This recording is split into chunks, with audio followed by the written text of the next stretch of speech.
You thought you were politely laughing in the break room, but management heard a negative influence.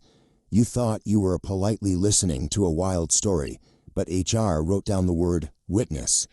The danger of a toxic workplace rarely announces itself with screaming or obvious sabotage. In fact, the colleague who damages your career often looks friendly, funny, or like the only honest person in the building. To survive and thrive in 2026, you need to master the distance without drama method.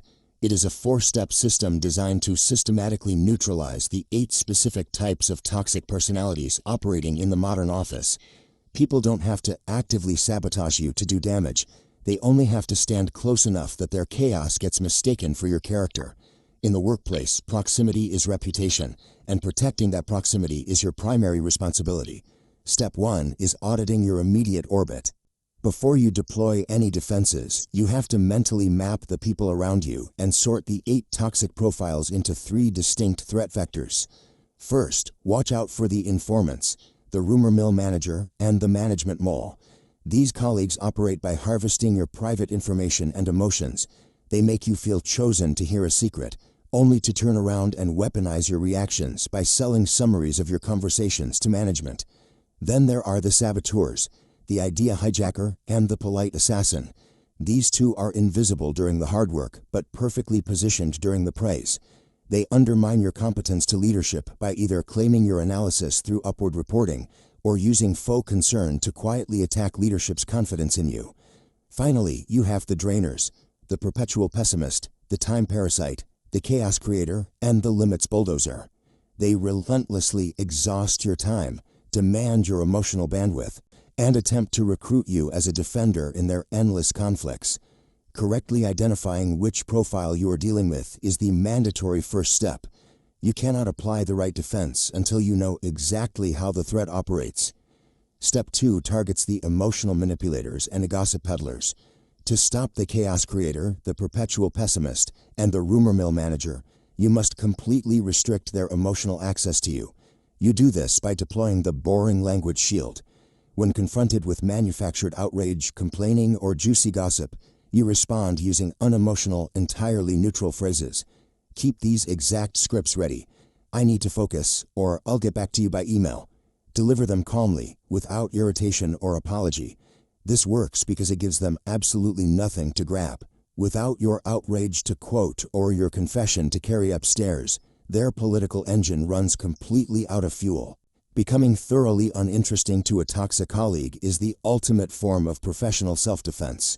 Step 3 shifts focus to the political operators, the idea hijacker, the management mole, and the polite assassin. You must immediately move all politically sensitive conversations and raw data drops out of the hallway and into written, easily trackable formats.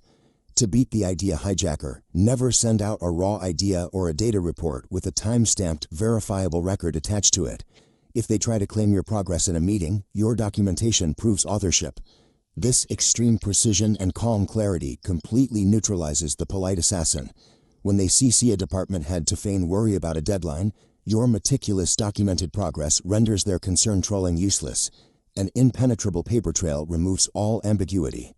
It takes vulnerable interactions and solidifies them into objective facts.